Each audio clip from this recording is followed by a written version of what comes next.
Hello, happy Tuesday. Welcome back to another episode of The Practice. This show is an unrehearsed look into my creative process. I'm Stuart. I'm a 3D artist, illustrator, and your pal, and I'm excited to have you back. Episode 207, continuing our series of images paying homage to some of the most iconic and recognizable pieces of art in art history. This week, we've got Rene Magritte's Son of Man, or old apple-faced dude, as some people may know him. This was suggested by a couple different people, actually. So thank you to those who submitted some ideas. I appreciate that. So before we dive in, just a quick reminder that if you check out the link in the description below, you can see different ways to support the practice. Of course, we're accepting one-time donations, so I'd appreciate it if you'd chip in for a coffee or a beer. And if not, there's different levels of subscription you can subscribe to that would get you different perks like, access to a private Discord channel and stuff like that. So consider helping out, consider supporting the community and helping to grow the channel. And without further ado, let's jump in. This is sort of a simple scene in some ways, especially compared to some of the ones we've gotten into recently. I think let's start with the apple. I'm just gonna grab a sphere, expand it, head over into soft selection, grabbing these top 2 points and just kind of pulling them in. That's too much, so I'm gonna bring the fall off down a bit. Do this kind of thing, right? An apple. Maybe we throw it in a subdivision surface, kind of smooth it out a bit. Cool. Digging that. All right. I'm going to get into this front view. Kind of throw a little stem here. Something like that. Now with this series, like I said, I'm not going for exact reproductions. These are homages. So we're gonna, do our own little take on them. Stylize them a bit, change things up a little bit. Let's sweep that dude.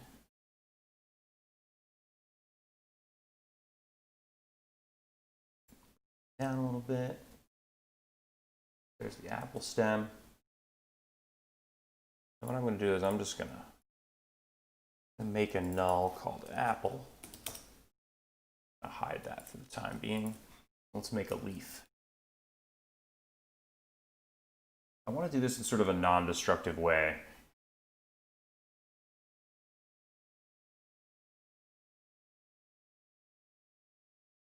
Let's box model one kind of simply.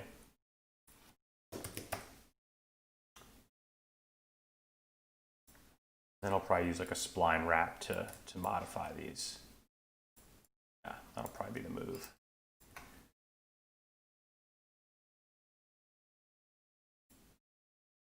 Turn off soft selection for the time being.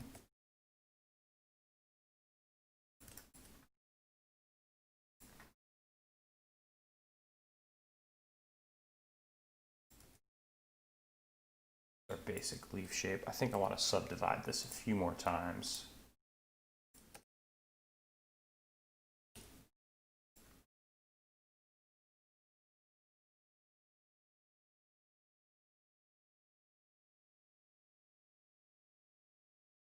What's up, Yurik? Hope I'm pronouncing that right. Thank you, sir or ma'am. Thank you, wonderful person.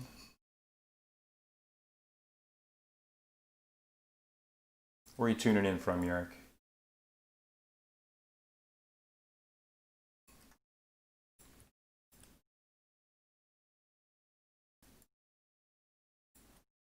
Let's throw soft selection back on, turn it way down, and get a little bit of a nice fall off here on this leaf. Yeah, that's a leaf. I think what I'll do is extrude it. Boom. And then again, let's subdivide it but I'm going to turn these down to 1. I don't think we need quite that many subdivisions. Give it a little bit of depth. We can turn our apple back on. What I might want to do here as well, go ahead, add the stem.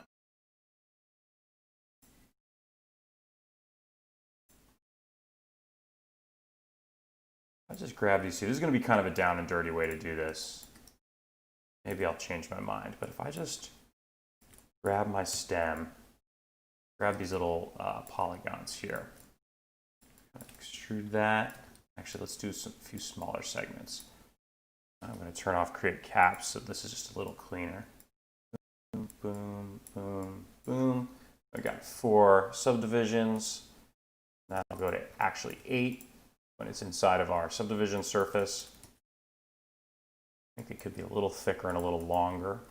So I'm going to grab that.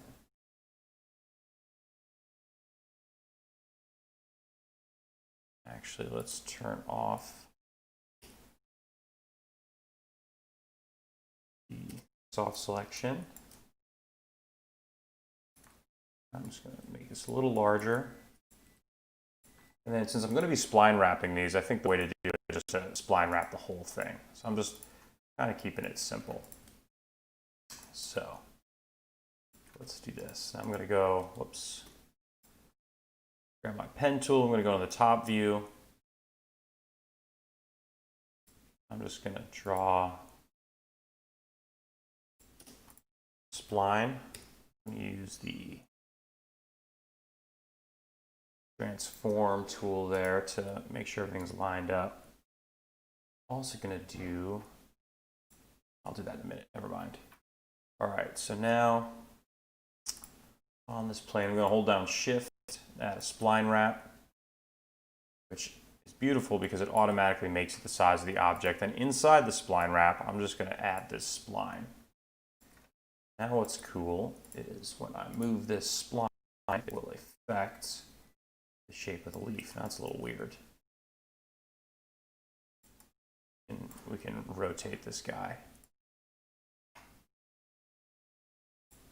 however we like. But now what's great about this is this gives us a non-destructive way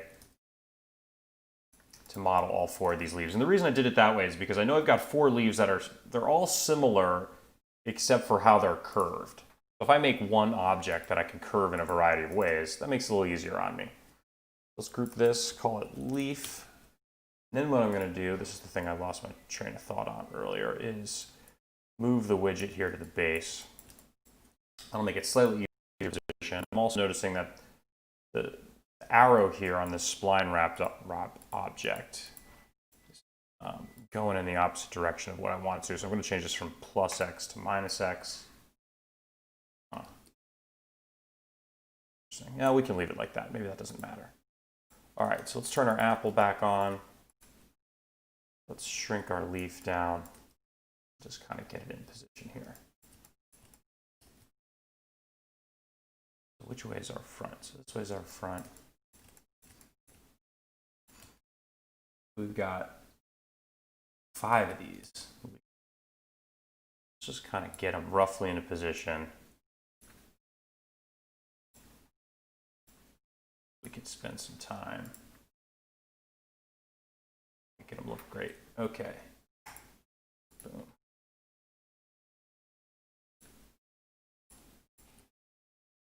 How much easier this makes it than trying to remodel each leaf.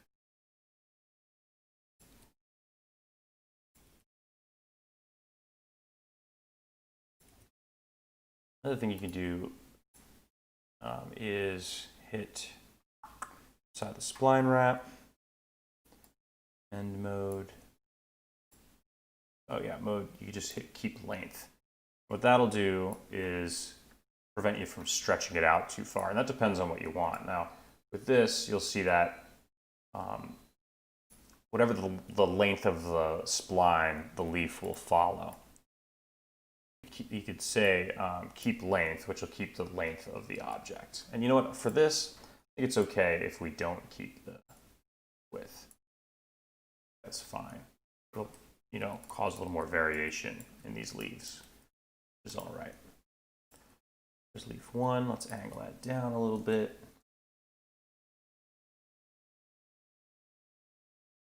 Kind of looks like this one over here. Rotate this a bit. What's up, Vedant?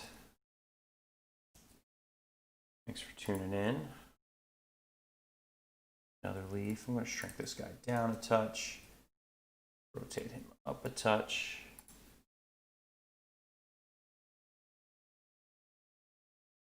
Doesn't have quite as much rotation.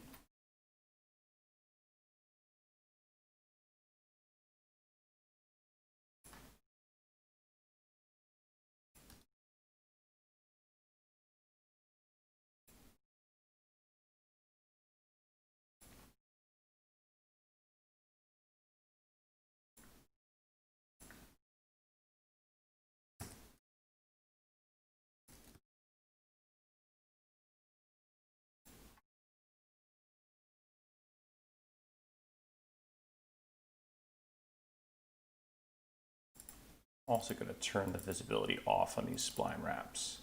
I actually don't need to see them. I just need to be able to grab the spline. And all those purple outlines get a bit annoying. Yeah, I did a sloppy job of that.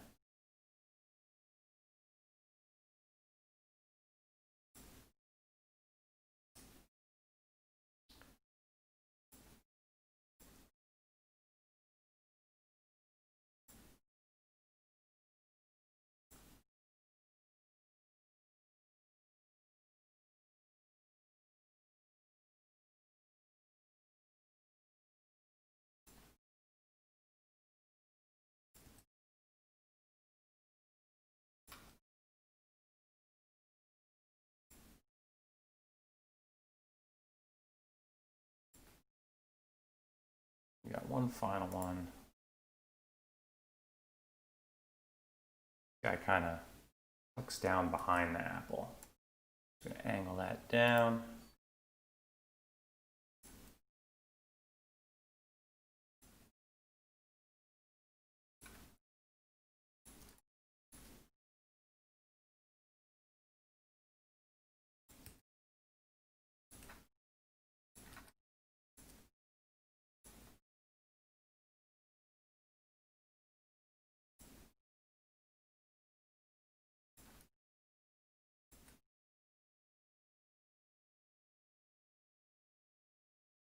Something like that.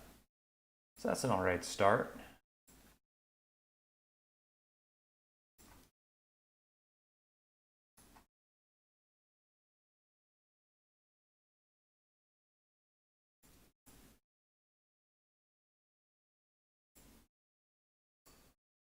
Cool.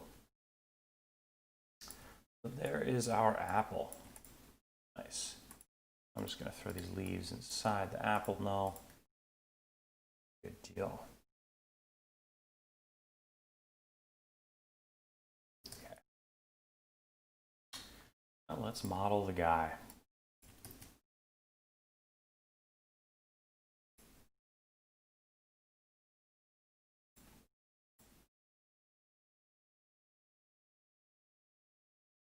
It's kind of a strange painting, isn't it? Magritte was one of the French surrealists, I believe. I think he was French. He was definitely one of the surrealists. It's really an odd painting. One of my favorite, I believe it's Magritte, one of my favorite Magritte paintings is this painting of a horse in the forest.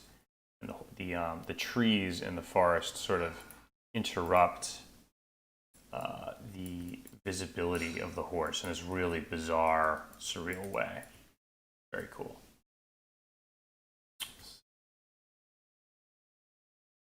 That hat going, I'm going to use a capsule. Fill it.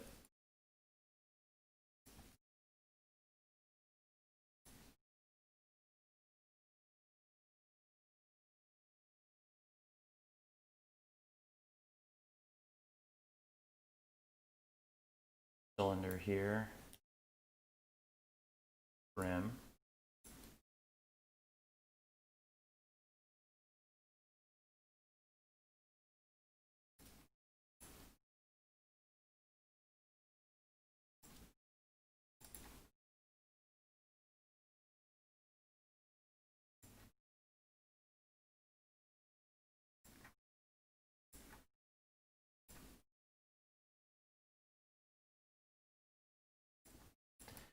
Sticking with our theme of non-destructive modeling, let's try and use a deformer. Let's see. Bend action.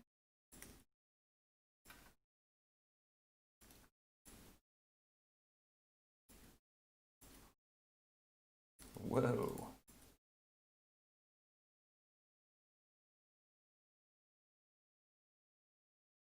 Bends are often a bit of a mystery to me.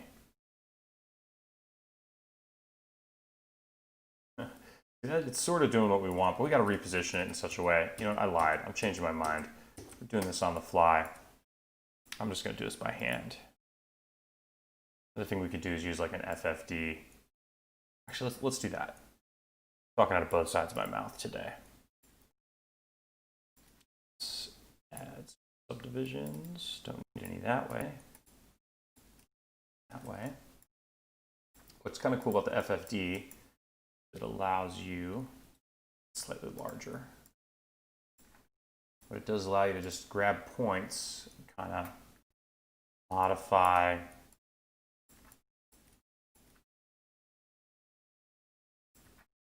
allows you to modify things based on this mesh that you sort of draw around your geometry. Yeah, it creates a decent little curve actually. Angle it back. There's our hat.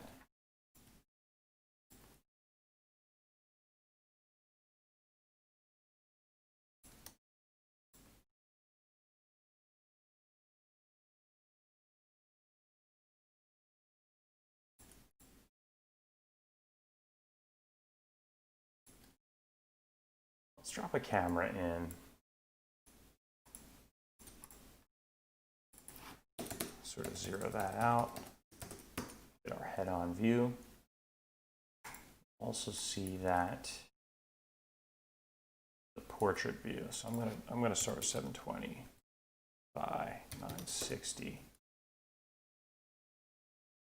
which is pretty close. The other thing I've been doing recently is you hit Shift V, it brings up your viewport options.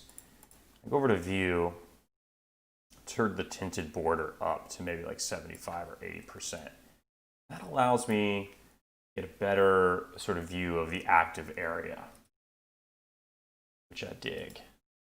Ufuk, what's up? Hope I'm getting that name right. How's it going?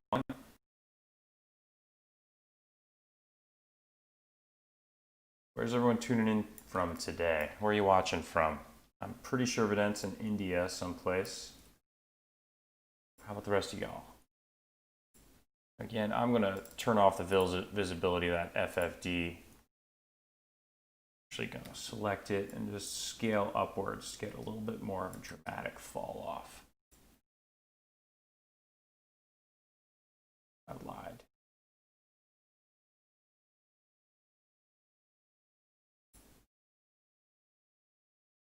A little bit more of a curve.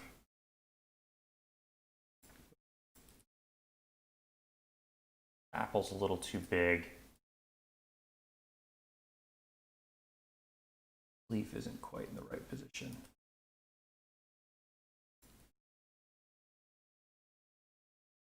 Better.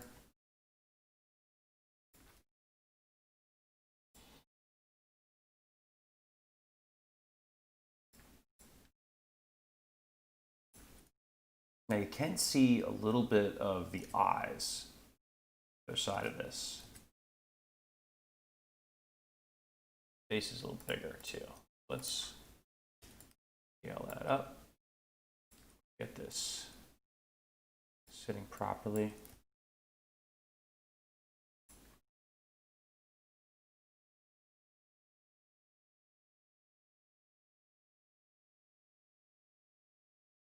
I really like to make ears with these torus objects.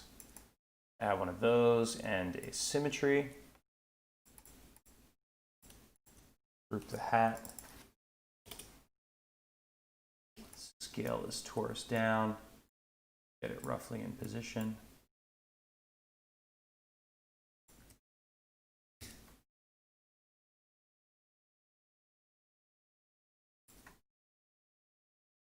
Hello, thumbs up to you.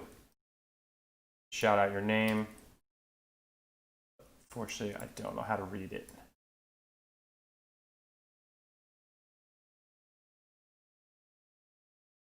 Hell yeah.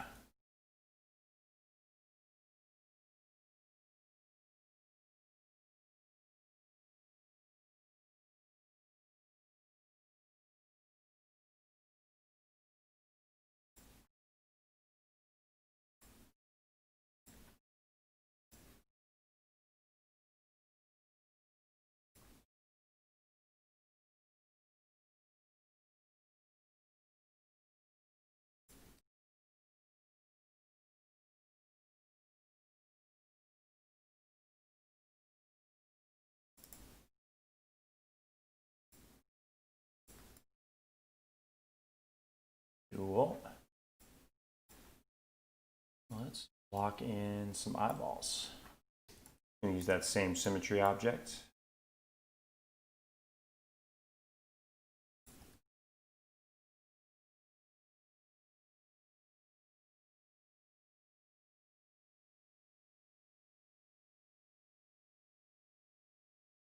If you watch this channel much, you've seen me make eyes like this a whole bunch of times, but I'm just going to duplicate that sphere, turn it into a hemisphere. What I love about the hemisphere is it retains that same central axis point. So I can just rotate that around, expand it by hitting C, hit D for extrude, create my caps, copy that. There's our eyeball.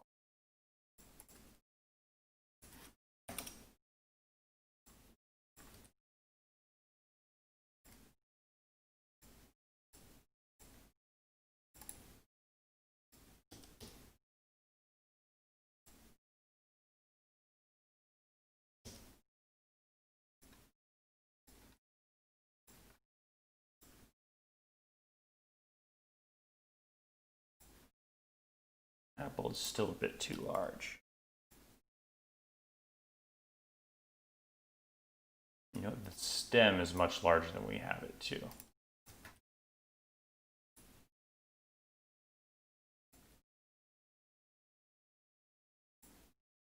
I don't like that.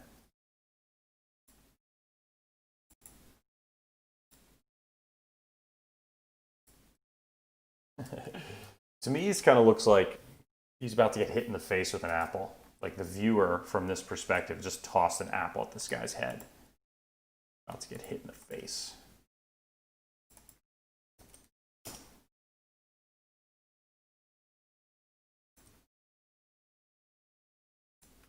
That's just the way I read it, at least. All right, so get going on the torso here. Action.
This dude has an abnormally long torso, maybe a very long coat.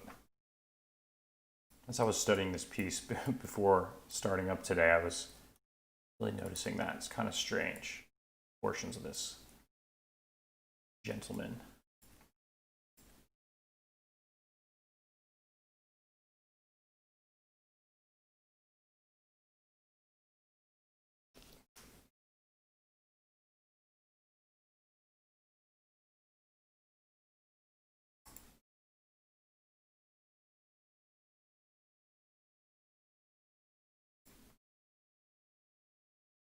Just using this cube to sort of block out the area of the torso.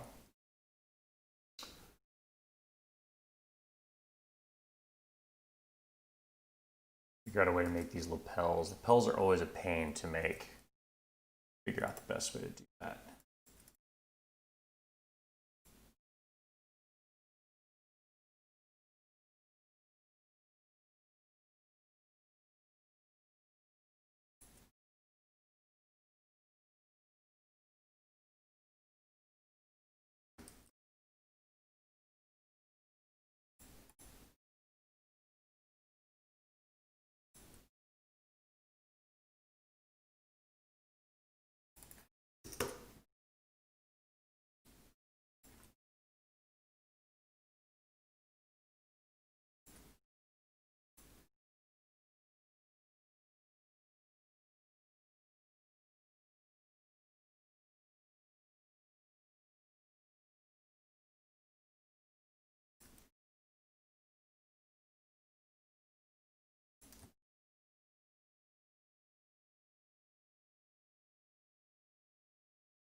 Maybe this is the type of thing that I want to make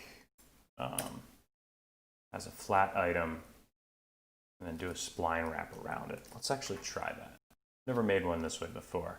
Sometimes I'll do them with lofts, but then you wind up having all these splines that you have to meticulously place around.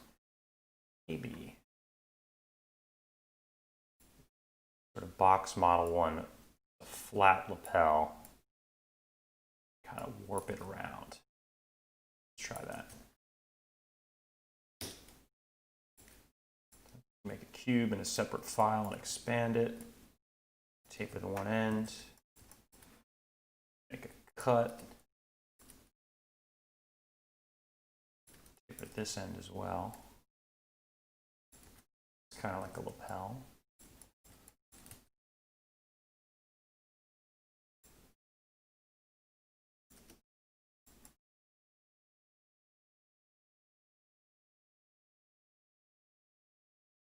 Like a lapel. Then we're going to need to subdivide this so that we can get some nice smooth deformation. Just gonna bunch of loop cuts.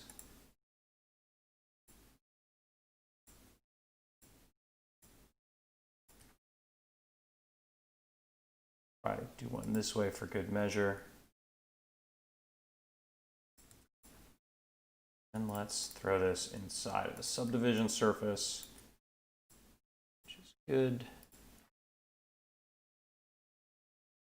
And pull this in just a little more. And what's cool with the subdivision surface is if you have edges selected, you hold the period key down and hold your mouse down and drag left to right. You can adjust the amount that the subdivision surface is affecting those edges. And I wanted a little bit of a pointier surface there. There we have it.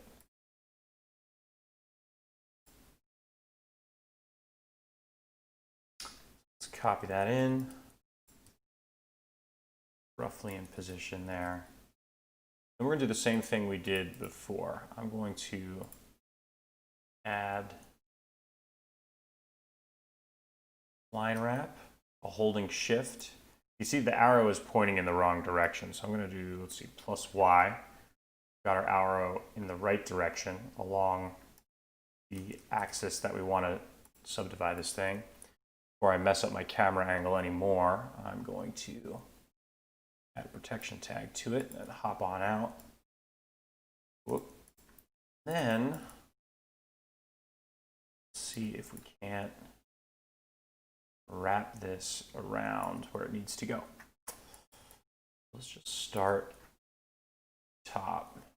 I'm just gonna kind of guesstimate here a little bit.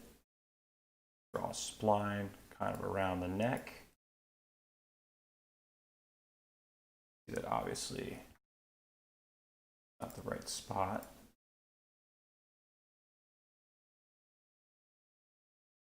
Bring this front one down. All right. Then inside the spline wrap, I'm just going to add the spline to the top here. Not quite right yet. Got some adjusting to do. And we can also see that actually this, I believe, is going in the wrong direction. So instead of plus y, let's hit minus y. I think that'll get us a little closer. Pull this up, kind of over a little bit.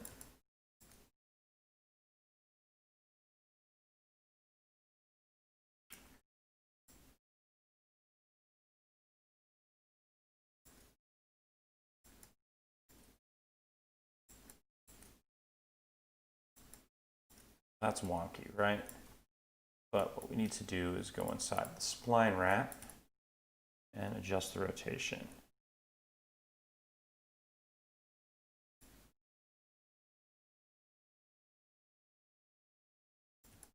Not too bad. I'm not going to worry about connecting it in the back. What I want to do is just kind of get it close to position-wise. Have it look appropriate from the front.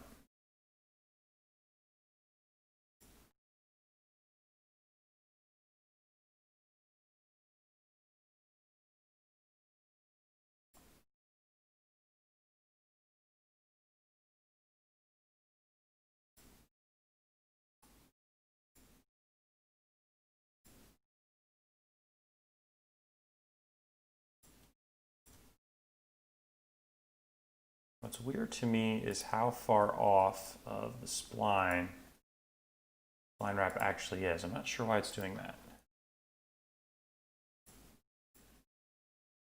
Odd.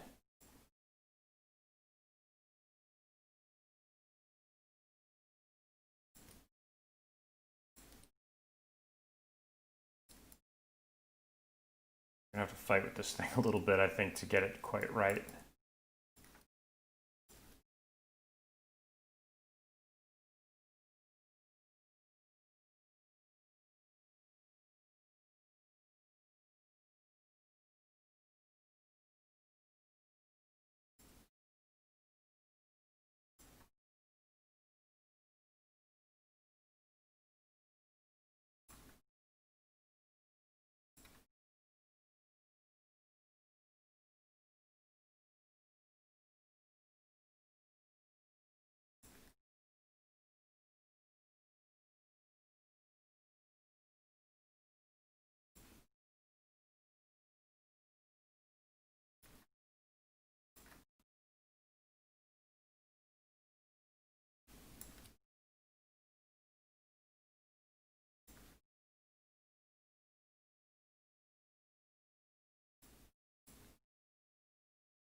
So bad.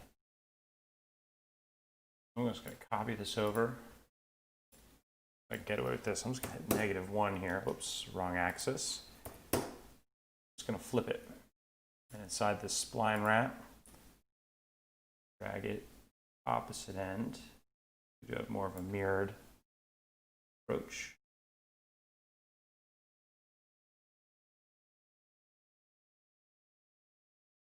I was considering putting this inside of the symmetry, but that wouldn't allow us to overlap one over the other.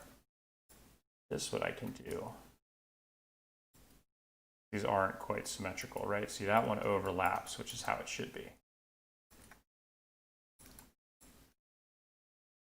I'm going to grab both of these from the back. scale them in a little, pull them back a little, maybe even rotate them up a little, which didn't give me exactly what I wanted.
just going to use some simple sweeps to make the sleeves here.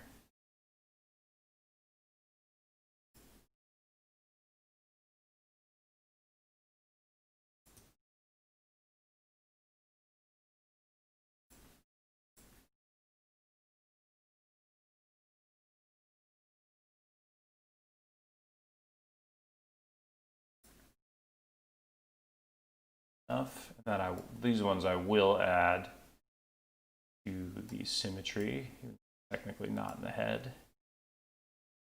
Quite all right.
Deal.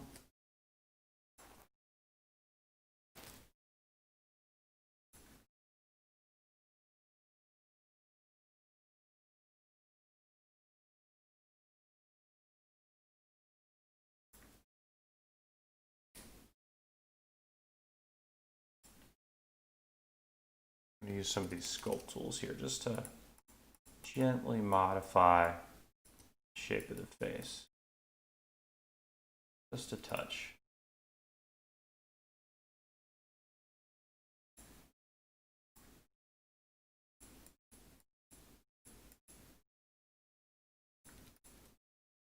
A little better. Yeah, I like that.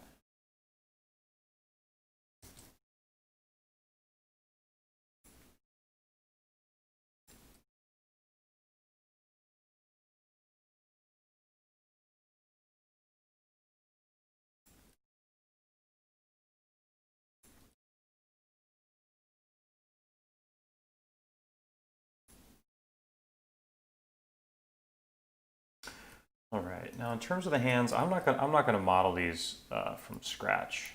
What I'm gonna do is I'm gonna go into an old file. I've got these hands that I use all the time. Let's see.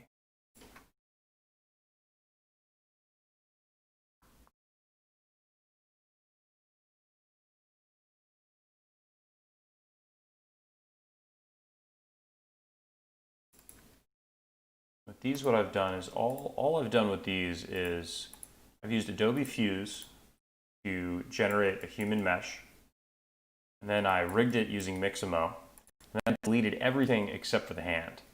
I re-downloaded the rigged character from Mixamo and deleted everything except for the hand.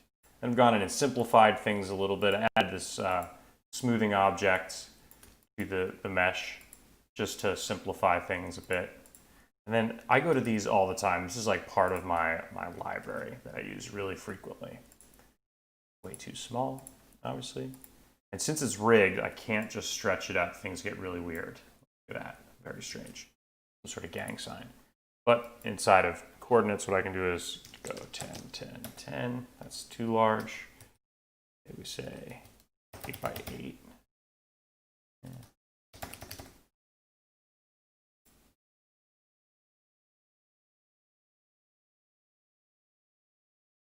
And now I've got a simple hand that I can use.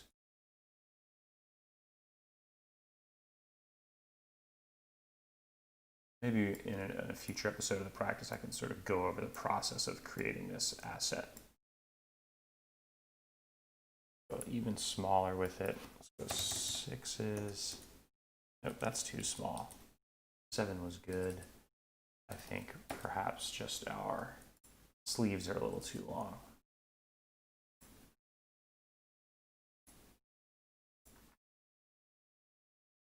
That up a bit, and up a little bit.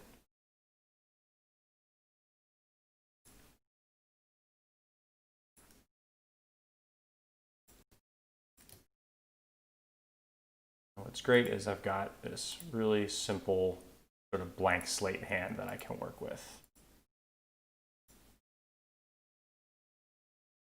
And got my joints turned off inside the filter. Just get these roughly into position.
And I think it's still a little bit rough, so I'm going to turn smoothing up on this. It also even add a subdivision surface. Turn the Fong angle's already way up.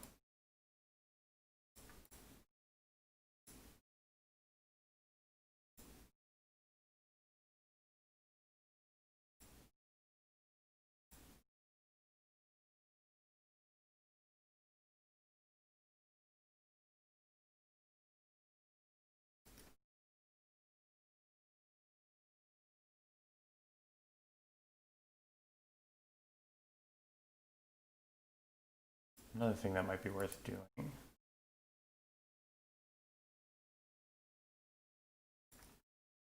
smoothing these things out a little. These knuckles are kind of bumpy in the base model itself. Just going to use my sculpting tools. Just going to hold shift, just smooth things out a bit.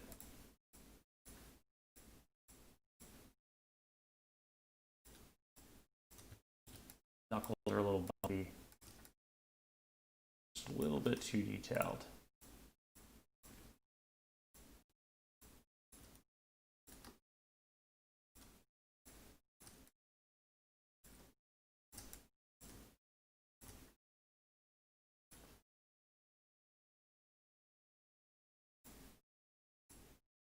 A little better. Take the smoothing down.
That's good enough for now. Probably go in and tweak those a little further a bit, but that's all right now.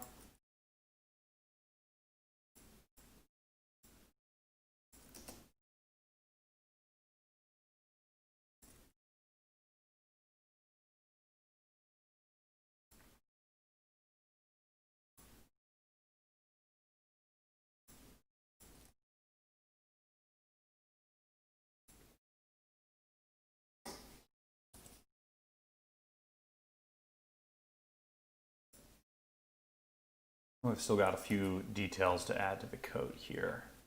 Jacket, buttons, tie. Noticing these lapels are a little long. Grab the bottoms here and scoot them up a little bit. That's better. Add the tie. Fairly simple to model. Start with a cone.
All right, tie action.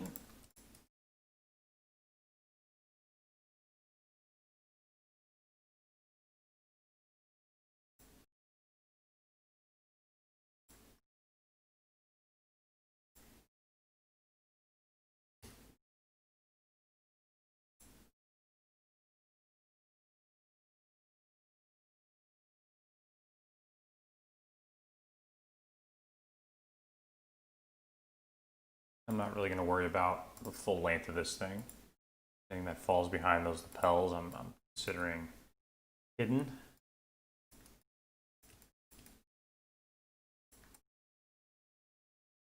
It's fine.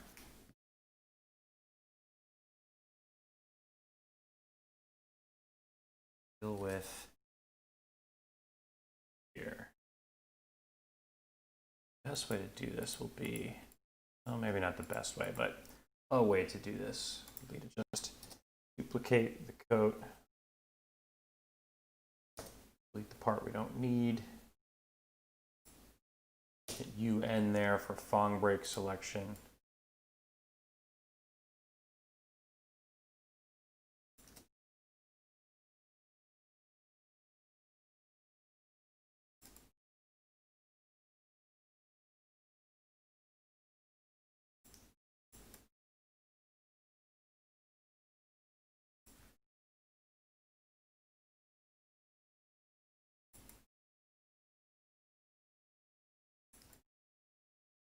I'm going to do is I'm going to simply add cloth surface to this. I'm going to turn down the subdivisions, and I'm just going to add some thickness. Actually, maybe I'll add that in the opposite direction. Push this out just a little bit further. That'll give us just a little bit of depth here.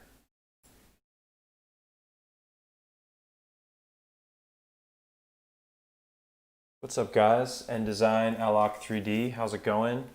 The question from NDesign is, how did you just select a specific thing in the tie?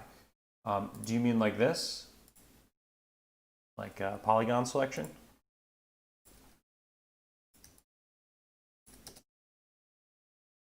I use different selection tools. Basically need to expand this object. Let me know if I'm answering your question correctly. I'm not sure exactly what it is, but I'll help if I can. All right, let's add a couple buttons. We're pretty close to starting to add the background and texturing and everything like that. How do I make that brush? Yeah, okay. So basically I had this tie as a cone and I hit C to make it editable. You can also hit this button. And then when it is editable, oh, so it has a feather. With that, what you do is, so I have my polygon selection. Inside of the live selection tool, this guy here, there's something called soft selection. In mode, normally it's set to normal, right? But if you go to soft selection, it gives you the option to add feathering basically to your selection. It allows you to do all kinds of amazing things, like totally ruin a tie. No, but that gives you a little bit of fall off, and you can, you know, curve things and use them all kind of ways. Soft selection tool, pretty awesome. I wish I knew about that a lot earlier in my Cinema 4D career. All right, so what was I talking about? Okay, buttons. Buttons. So those are easy. I'm just going to simply add cylinder.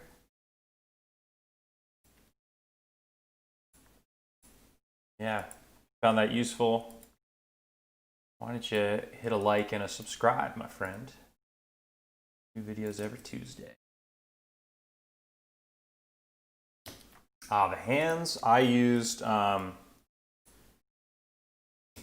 Adobe Fuse, which is a standalone kind of smallish Adobe program. I didn't model it, no. I took it, so to speak. Yeah, I used Adobe Fuse. And these are hands that I use all the time. They're sort of in my library of items that I use all the time. Basically what I did was I used Adobe Fuse to make a character, and then I used Mixamo to rig that character. Then I downloaded the character I downloaded a local copy of the character, brought it into Cinema, and made a copy of that file. And then I deleted everything except for the hands. And then I just sort of saved that into my libraries, just so I would have a rigged hand model that I could use in all sorts of situations. That's basically what I did.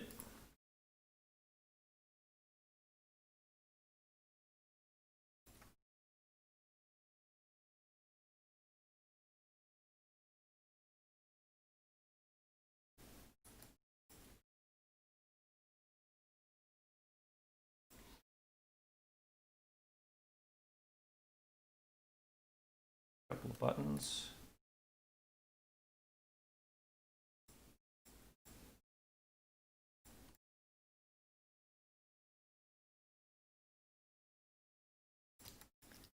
The nice old buttons. There we go. Cool. All right, so let's group this guy. Our character.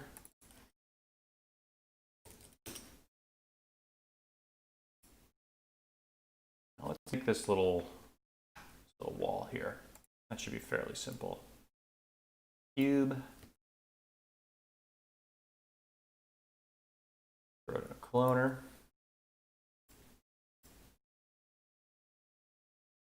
What's up, Mush Cube? Thanks for tuning in. Add this to a honeycomb array. Turn it way down. No Octane today. I'm still a little bit of a beginner with Octane. And so not quite ready to integrate it into the practice. But give me another few weeks and I'll be doing that.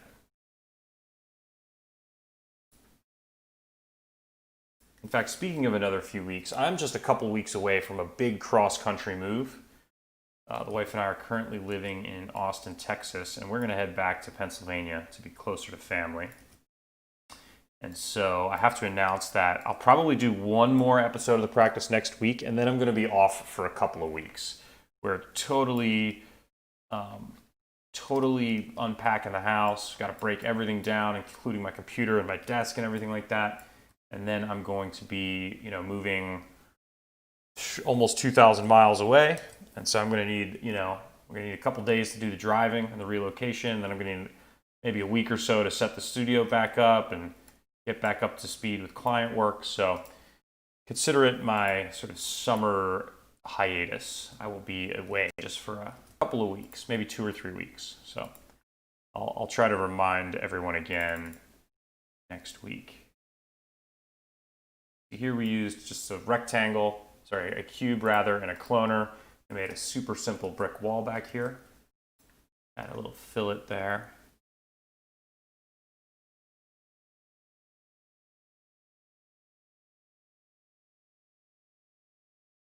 That's cool, Alok. Thanks for tuning in. Yeah, it's cool to be able to leave them up. So if you don't catch the live stream, then you can catch it after the fact. And I think honestly, most people watch after the fact. So appreciate the kind words and thanks for tuning in.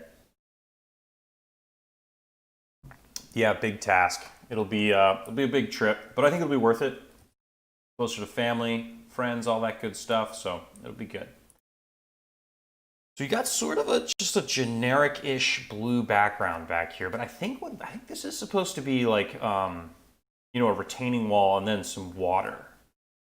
I'm going to use a landscape.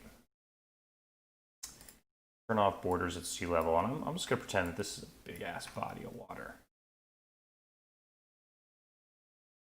Right? That's sort of what it looks like to me. That's what I'm going with.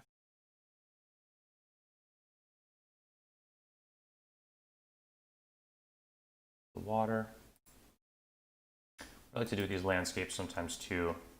Get a little nicer look, because I'll turn the sea level all the way up and the plateau level all the way down. It gives us a more rounded kind of landscape there. Scoot this back a little bit. Also turn the subdivisions down a little bit. I don't think we need all that. So let's call it 25 by 25. Yeah, it's not quite enough. 45 by 45. That'll give us a little bit of detail without being overboard.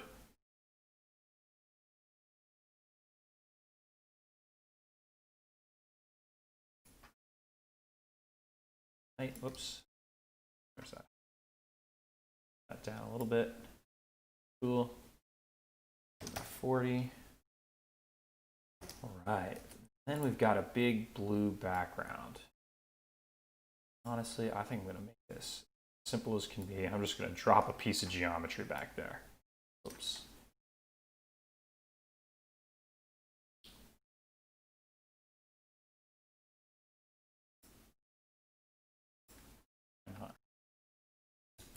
What I think I'll do is maybe I'll model a few little clouds to go back there, some wispy clouds. And I'm going to pull, I usually don't do this. I've only been doing it for this series recently where we've been recreating the masterworks. What I'm going to do, I'm just going to pull some colors from materials directly from the scene. Got sort of a greenish color for our apple here. Dark apple. Get a blue color for the water. Get a red tie color.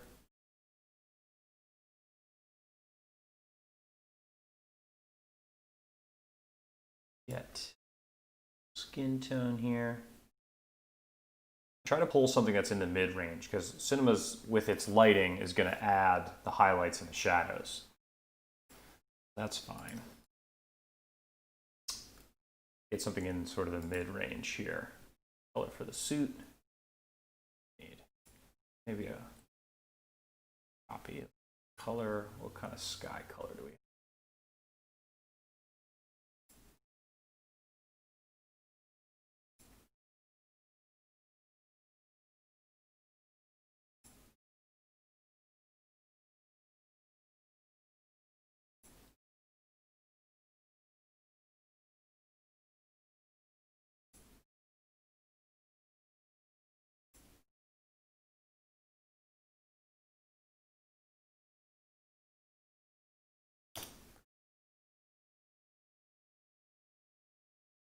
We also need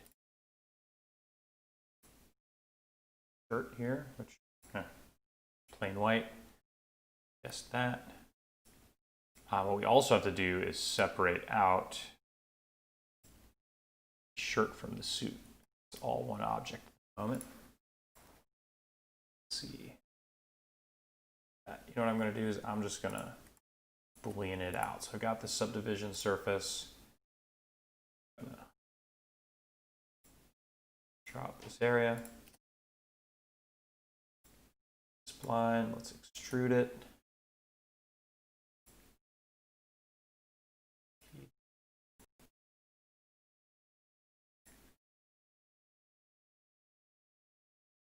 Cool.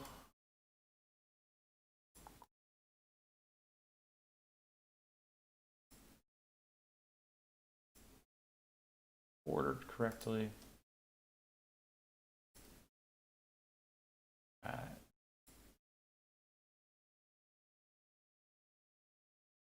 Now this subdivision, I'm going to scoot forward just a bit. We got our shirt.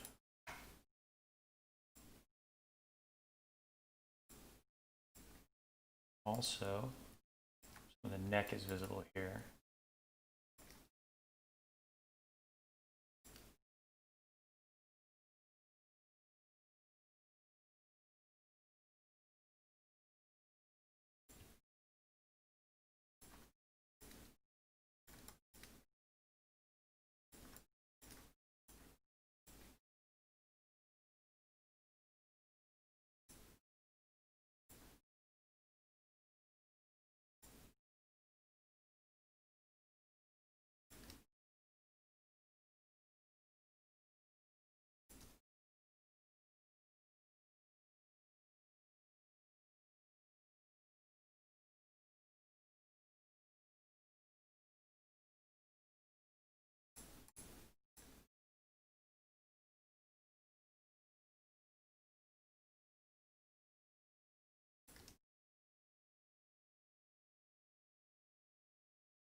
This is kind of a sloppy way to if it's the way. Certainly not the best way.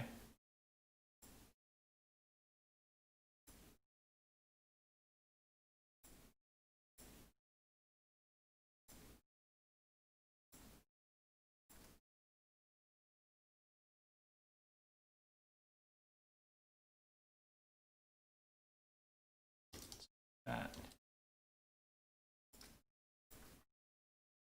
And I'm just going to kind of patch it up real quick. Tell anybody.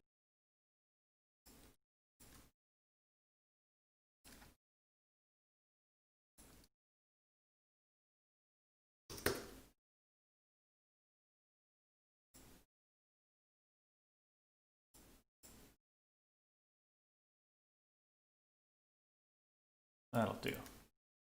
That'll do.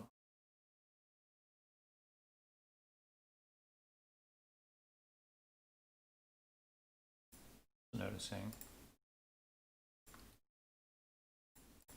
Left these open-ended. So let's throw that into connect. And it.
All right, so there's some basic texturing. So we've got an outdoor scene. Let's go ahead and just throw a physical sky in.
I'm going to double dip on the textures here a bit. Just use, oops, same shirt texture for the eye.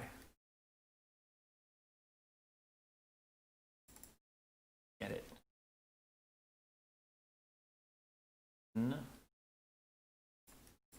Make sort of a brown texture inside of the eye, called the iris.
Now what I'm going to do is turn the darkness down on my ambient occlusion and the gamma up in my GI, because this scene does not have very strong shadows. The other thing I'm going to do is in my physical sky objects, I'm going to turn the intensity up on the sky.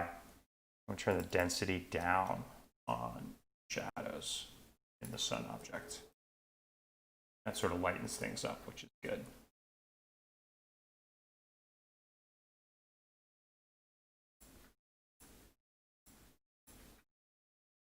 I'm going to change the seed on this. Better.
Another thing I'm going to do is turn on 10%, 15% luminance on all of these, on all of the textures. And that's going to pull down the shadows a little bit. I'm just going to go through, drag color onto the luminance channel.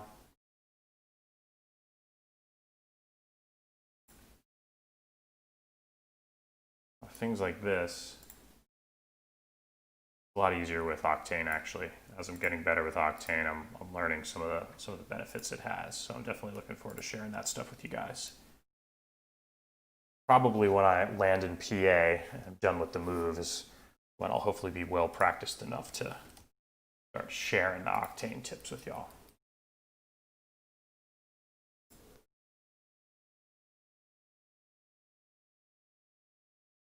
Yep, we're in post. Definitely do that as well.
Add just a little bit of noise to this Apple Fusion channel.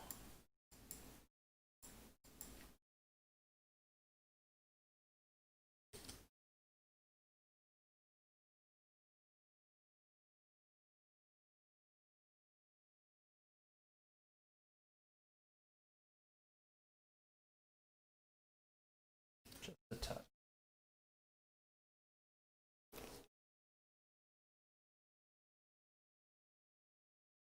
I'm also going to do everything except for the skin texture.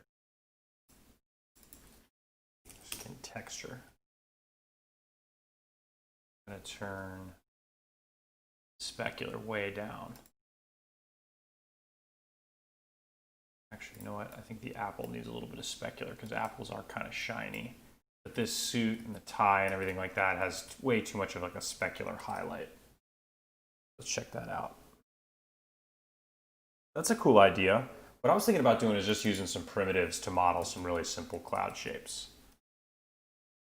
Just doing, you know, not really an accurate or faithful representation of that at all. Just sort of adding some kind of bubbly cloud shapes, which should better match the style of the model.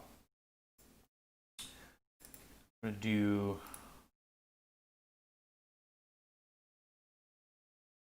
with bricks is definitely add some noise.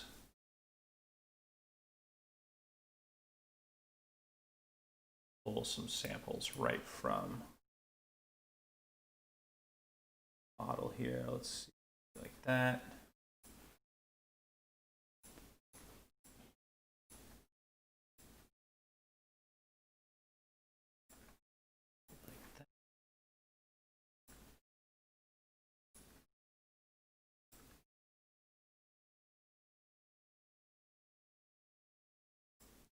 What I'll probably do is throw this in a layer.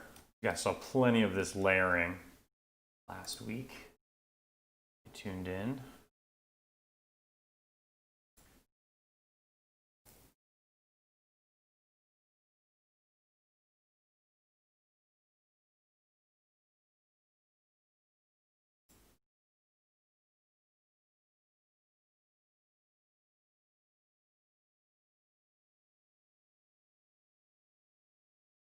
Whoa, little error there.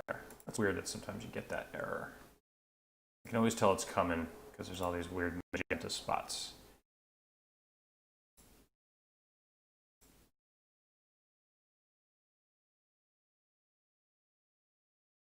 Grading with turbulence inside C4 horizon works. Yeah, that's a great idea. I like that.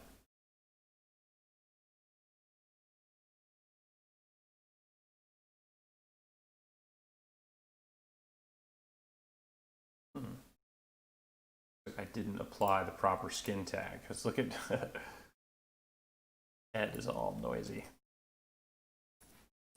Notice that. And the neck, noisy neck.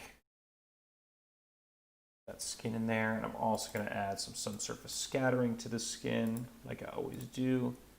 Oops, so inside of the luminance channel, add some subsurface scattering. Always takes a second to update here. Come on. I'm actually just going to copy this color, paste it in, turn the path length down a little bit, and come in and just turn this down to say 50%. What's up, Mastering VFX? How's it going? I think that's a little bit too much. I'm going to turn that down a bit more. Make the color a little darker and turn the path length down again.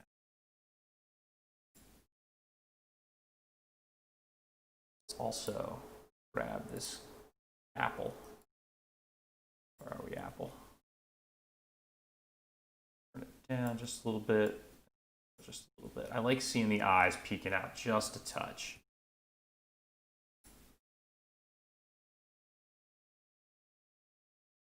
I think I'm going to make a separate. Material for the leaves. Turn off that diffusion. I'm going to add.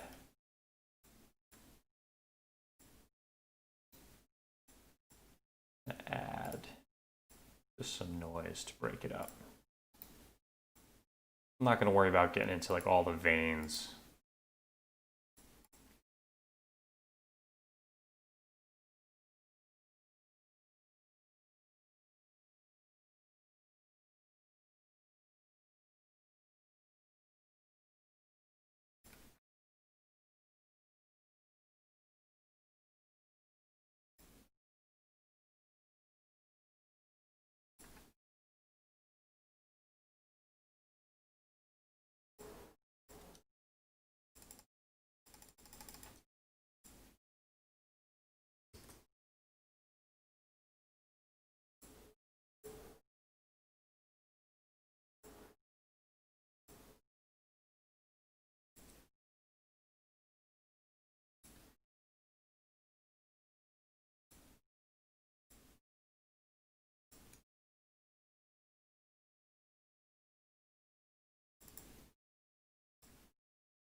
That does have some kind of big.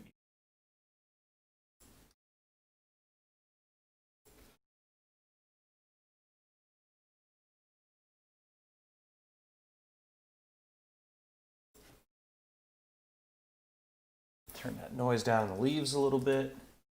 Yeah, I'm pretty close. Pretty close. Let's awesome. I'm glad to hear that, Mastering VFX. Tuning in. As you probably know, new videos every Tuesday. So hit that like and subscribe button. And if you guys want to figure out how to support the show a little bit more, you can check out the link in the description below. I've, in the last few months, started offering a subscription service. You can, support with a one-time donation, which is always great. Or if you want to get involved in the community in a deeper way, there's different tiers to which you can subscribe. And, we've got a Discord channel going on that's filling up with comments, lots of people sharing their work and encouraging one another. So think about it. you have the means, you want to get involved a little further, it'd be awesome if you subscribed and got involved in the community.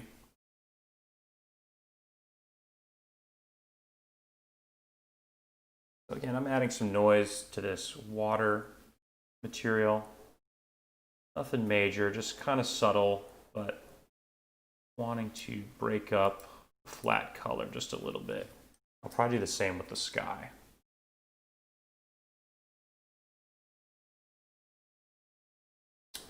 Really big on the scale here. Just going to turn that down a little bit more. You know what I might do as well? So with this guy, let's add a bump to it. Block texture. Let's go to bump, add a noise.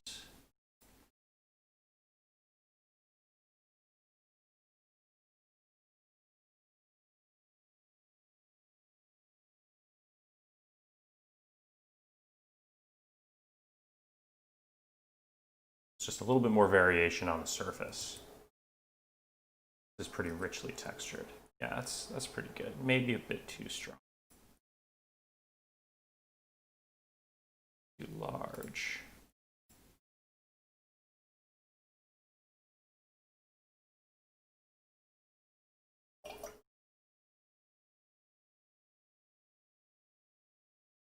Nice.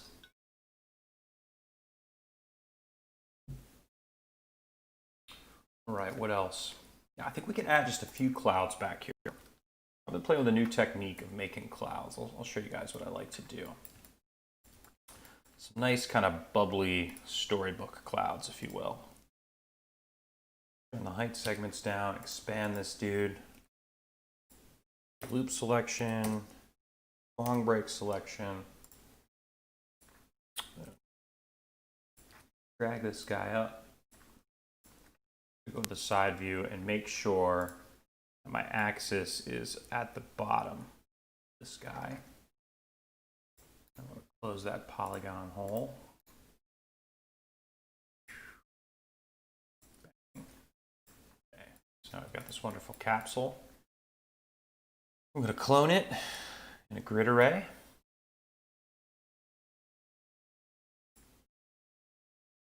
Cool.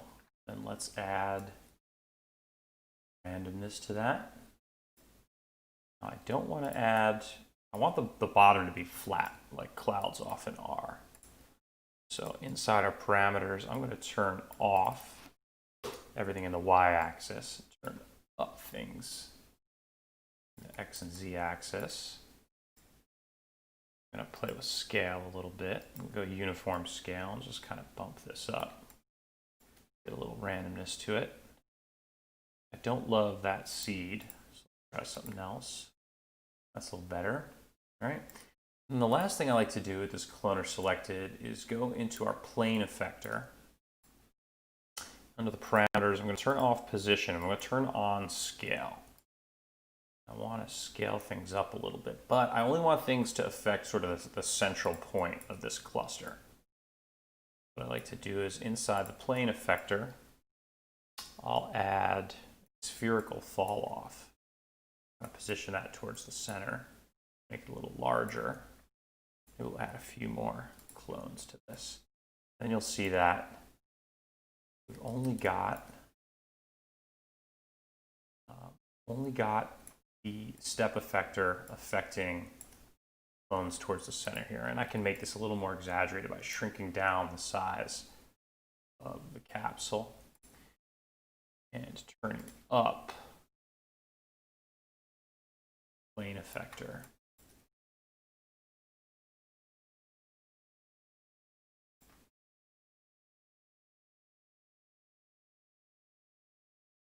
Kind of a nice little cloudy shape.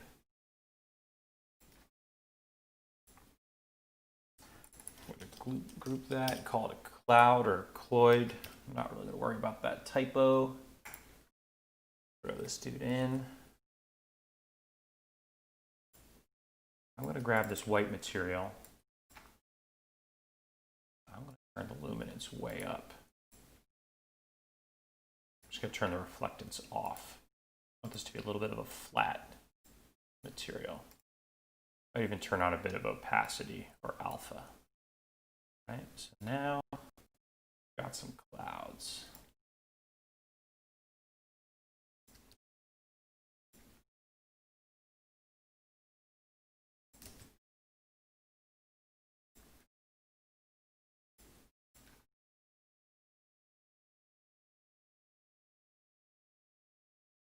Do is go into our random effector, change up the seed a little bit,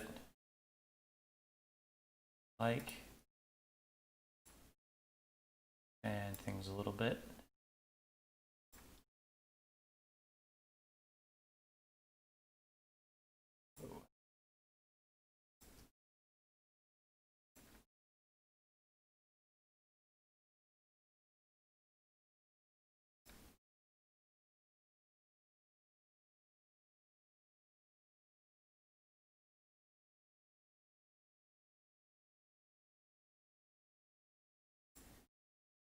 Also going to do is turn up the luminance sky here. Also going to add some noise to that. So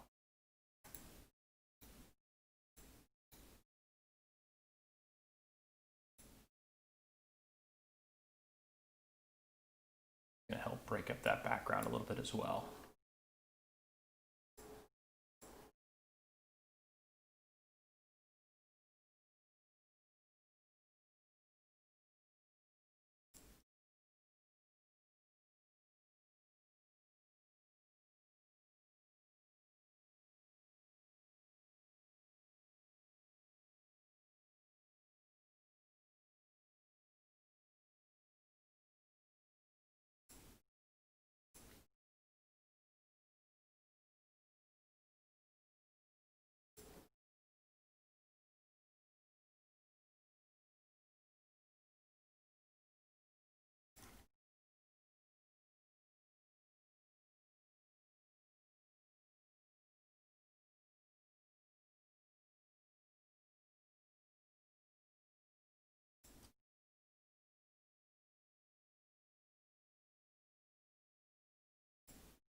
I don't want the ambient occlusion working on these clouds either. So let's turn on a compositing tag, turn off scene by AO. That'll treat them a little bit more as one kind of visual unit.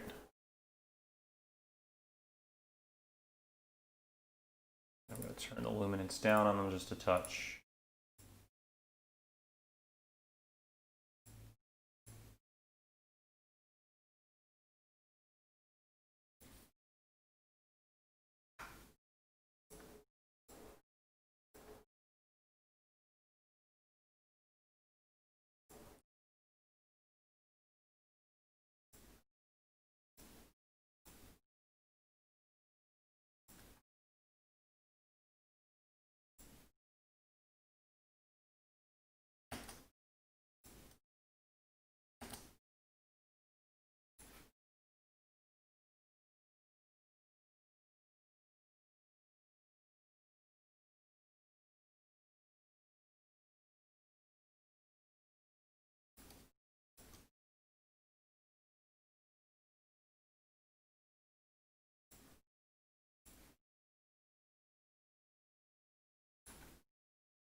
Yeah, you know what? I was just thinking the same thing, Mushcube.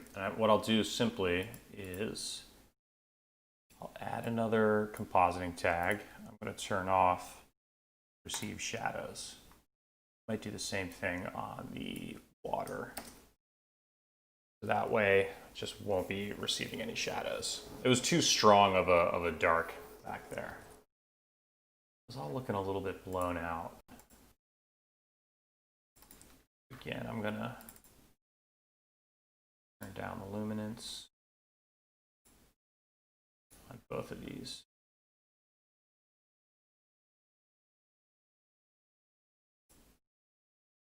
Better, right? We don't want to pull attention away from our homie in the foreground. Really our main dude. Actually, maybe what I should do is turn the brightness all the way up on our luminance here, or let's say most of the way up, but then bring the color down just a little bit.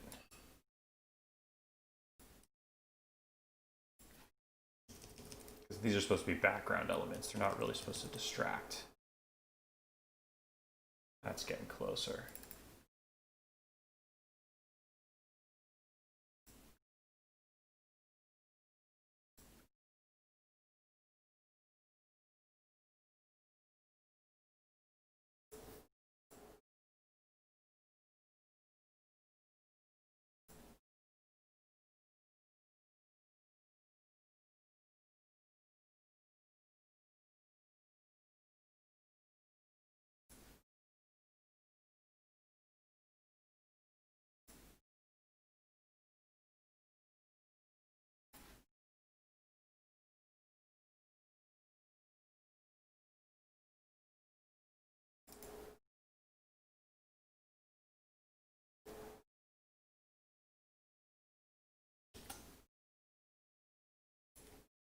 Right, getting pretty close.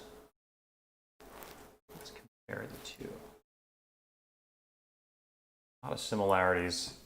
Mine is obviously very simplified. I'm liking the simplification. I don't think, in some of the previous episodes where we've recreated the masterpieces, I've gone in and added folds and wrinkles to the cloth. I don't know if that's necessary with this one. It's such a simple heads-on shot. I think there's something kind of nice about leaving some of the simplicity there.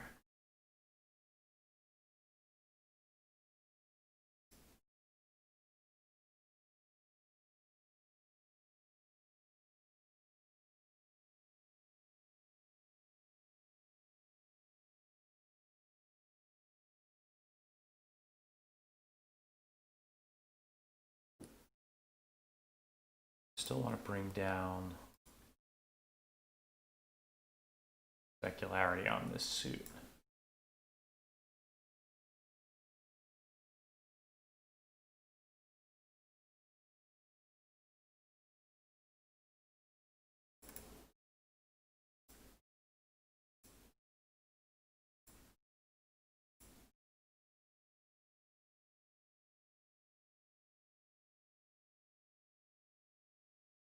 Yeah, or you could add a bump, a very subtle bump to the suit. Actually, let's try that. Very subtle bump. Tiny little bump. Sometimes I'll do this. I'll go into surfaces and add tiles.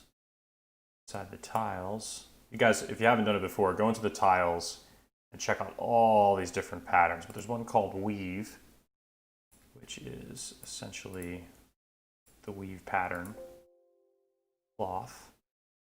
Go ahead and make that global scale hardly anything at all. Call it 10%. And then I'm going to turn it down to 5. Very subtle. That's going to break up the surface of the suit just a little bit.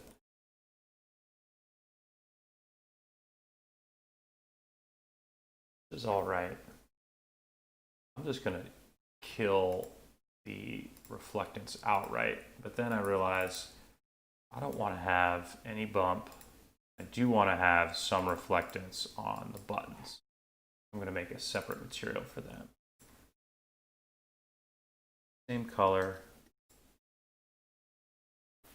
different treatment.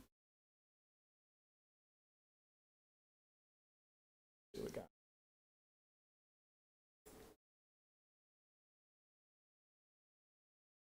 that's better. Up with the specularity. Buttons.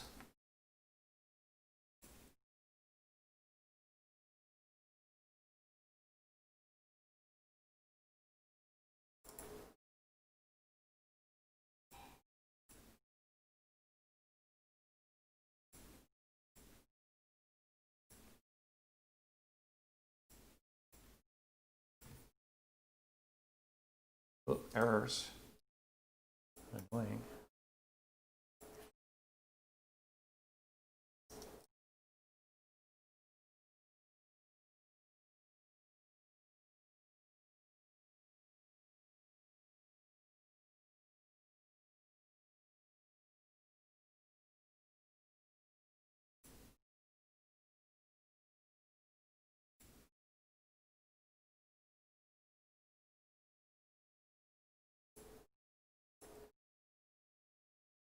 I'm going to go ahead and turn down the shadows just a little bit more.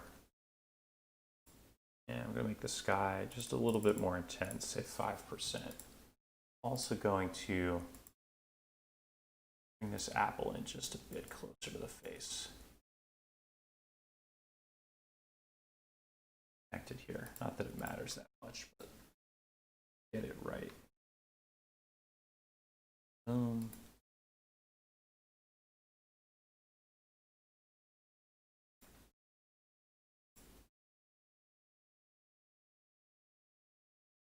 Scale it up a little bit.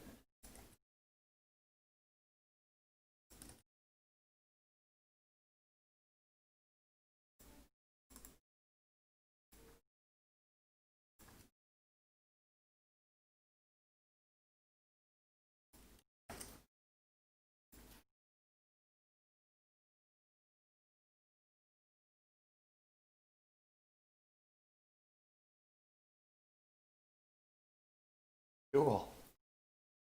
All right, so I think we're about there. Let's go ahead and output a bigger rendering. Double that up. And I'll bust out Photoshop so we can do a little bit of color grading and correction. We'll be about ready to call it episode. I think we went a little bit quick on this one. Not quite the 2-hour mark, I suspect, once we're all said and done.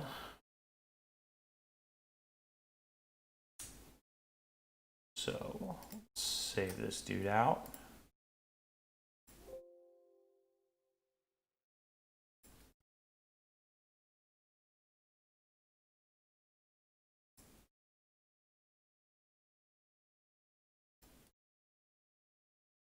Cool.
Adding just a little bit of noise to the background here.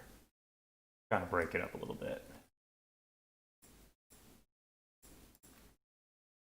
Works pretty well. The angle of this hat is way off. I realized I didn't add any hair or this band on the hat, but you know, really sort of a simplified interpretation of this piece. I'm okay with it.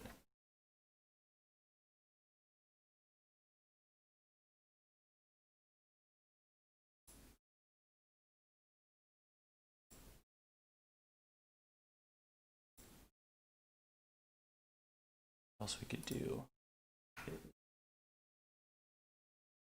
Add a little bit of a blur to the background. Quite that much, just a touch, just to soften it.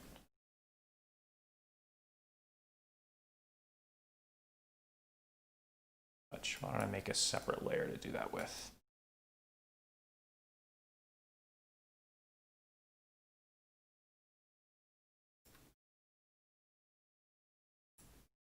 We can kind of turn it down.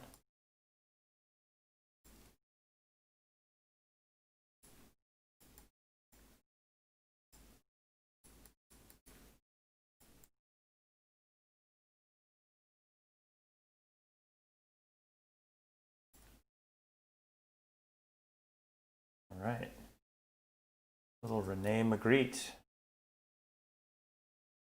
Awesome. I think that just about does it for me. Congratulations to all of you who made it to the end. Always appreciate everyone tuning in. This was a fun one. Simpler, a little less ambitious than some of the recreations we've done in the last month or so, but I think it's got some redeeming qualities. I think there's some nice stuff to like about it. As I mentioned, we'll be doing probably one more episode before I take my little summer moving hiatus, so brace yourself for that. If you want to keep up with me and the work that I'm doing, hit me up at DLGNCE on Instagram and all the other social medias. If you want to support the practice, if you want to buy me a beer or get involved in the community, check out that link in the description below. There's different ways that you can subscribe and support the show and get involved. New shows every Tuesday. The website is diligence.studio. Hit that subscribe button, hit that like button, share it with a pal if you found it useful. Drop a comment in the comments below. Let me know if there's other pieces you want me to recreate or other things you want to learn about, other topics or future episodes that you think might be useful. And until next week, this is Stuart saying thanks a lot. I appreciate each and every one of you, and we'll see you next week. Later, gang.